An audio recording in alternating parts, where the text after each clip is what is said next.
waxaan halkaan macalin iyo bogaadin uga soo jeedinayaa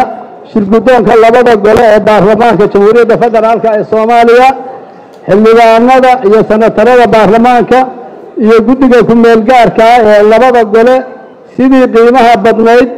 aad uga doodeen oo aad si aqlabiyad ah u ansixiseen hindisa sharciyeedka dhisidda xeerka guddiga madax bannaan iyo doorashooyinka qaranka iyo sohdimaha ansixinta maanta waxay muujinaysaa ka go'naanshaha labada gole ee baarlamaanka ee gudashada waajibaadkooda inay dalka ka qabsoonto doorasho qof iyo cod ah xor ah oo xalaal ah oo loo siman yahay sidoo kale xeerkani wuxuu damaanad u yahay xilgudashada iyo madax bannaanida guddiga doorashooyinka oo mas'uul ka noqonaya hirgelinta doorashooyinka heerarka kala duwan ee Jamhuuriyadda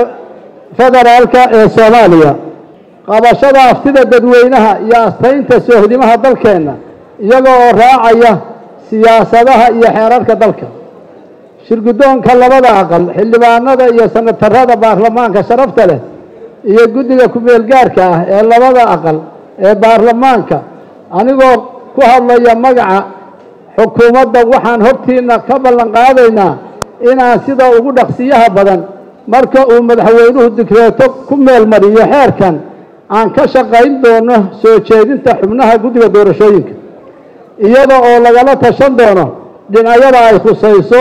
isla markaana aan idin hor keeni doono si aad codka kalsoonida ugu qaadaan